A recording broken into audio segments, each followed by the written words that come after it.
This visit brings us to the sixth principle of success, without which the five principles I have given you previously would be useless. It is the principle of self-discipline. Self-discipline, as I am presenting it to you here, has reference not only to your mastery of negative habits, which stand in the way of your success, but more particularly to your development and enforcement of the positive habits you will need in order to avail yourself of the six assets you brought over with you in that sealed envelope I mentioned in our first visit.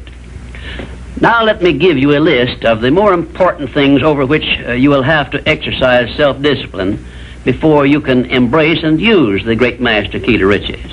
1, you will have to gain mastery over your tongue by acquiring the habit of thinking first and then speaking after you are sure that what you say will benefit you and not injure others. A loose tongue often is one's greatest liability. 2, you will have to exercise self-discipline in mastering the common tendency to strike back at those at whom you have a cause, real or imaginary, for a grievance. You must remember that everything you do to or for another, you do to or for yourself, because your every thought and every act which benefits or injures another person comes back to you in kind, greatly multiplied. So, if you feel that you must slander another person, do not speak it, but write it. Write it in the sands near the water's edge, then move away from it until the tides have flown. 3, you will have to exercise self-discipline over all of your emotions, particularly your emotions of love, hate, fear, and sex. These are the big 4 of your emotions, and they can make you or break you according to the extent of discipline you exercise over them. 4, your mental attitude needs discipline and control at all times. Lacking this discipline, it can, and it often does, drive away friends, destroy opportunities to get ahead, brings on physical and mental illness, develops stomach ulcers, and makes peace of mind impossible. 5, I have reserved the emotion of sex for special mention, because failure to exercise self-discipline over this emotion probably heads the list of all the causes of personal failure. The emotion of sex is the most powerful of all emotions, and it is nature's great creative instrument with which all species of living things are perpetuated. The proper means of self-discipline of the emotion of sex is transmutation, the control and direction of this great emotional feeling toward the attainment of worthy purposes, such as the fulfillment of one's major purpose in life. The great leaders, artists, orators, industrialists, and professional people have learned the art of sex transmutation through the proper system of self-discipline. Because of the delicacy of the subject of sex emotion, I am limited as to the information I can give you about it on this visit. But I have covered the subject much more in detail in some of my books. And 6, your stomach also needs discipline through the proper habits of dieting and fasting, because information on dieting and fasting should come from your own doctor. I will not go into details concerning them, except to call your attention to the need for knowledge on this subject. Personally, I attribute my sound physical health mainly to the habits of dieting and fasting which I have developed through the years.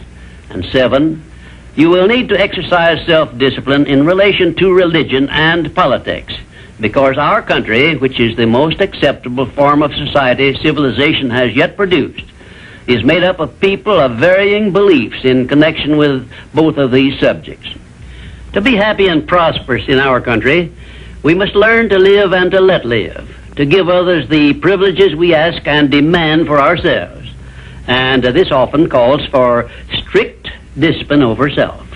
8, but I have reserved until the last my reference to the most important circumstances over which you must exercise the strictest of self-discipline if you are to embrace and use the great master key to riches.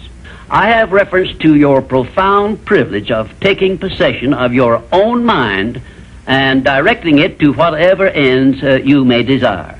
You cannot take possession of your own mind or direct it to definite ends without a practical system.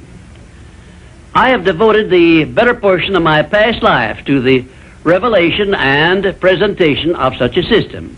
And I know that this system works because it has been successfully used by many millions of people throughout the world.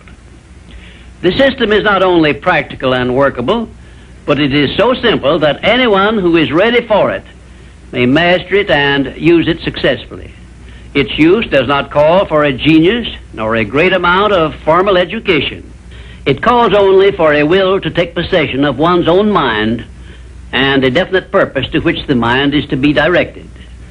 Self-discipline by Thomas A. Edison made him the world's greatest inventor, who revealed to mankind during the first half of the 20th century more of nature's secrets than had been uncovered during the entire previous history of civilization.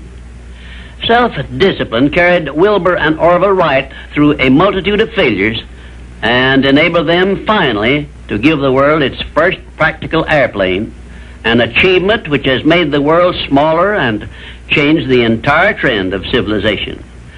Self-discipline helped Helen Keller to triumph over deafness, blindness, and dumbness, a combination of affliction such as most people never experience.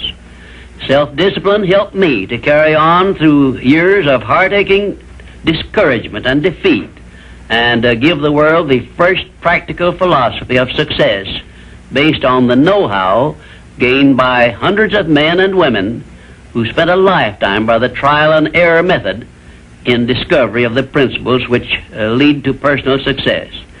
Self-discipline is among the top-ranking features of all the great religions, including, of course, the Christian faith.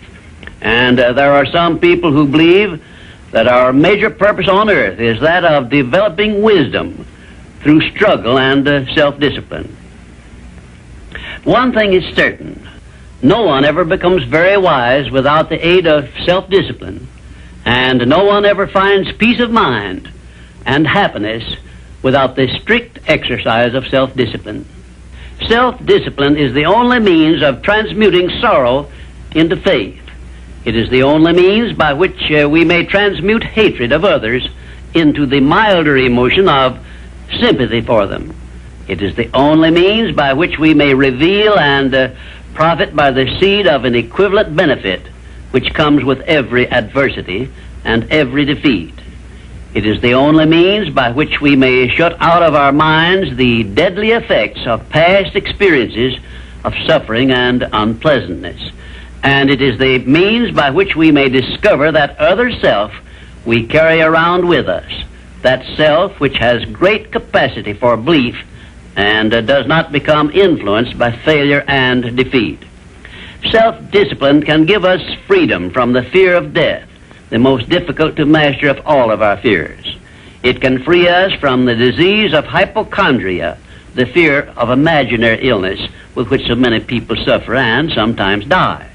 Self-discipline is the means by which we may think our own thoughts, live our own lives as we wish to live them, and remain forever free from the evils of fears and limitations which we have inherited from the dark ages before the dawn of civilization.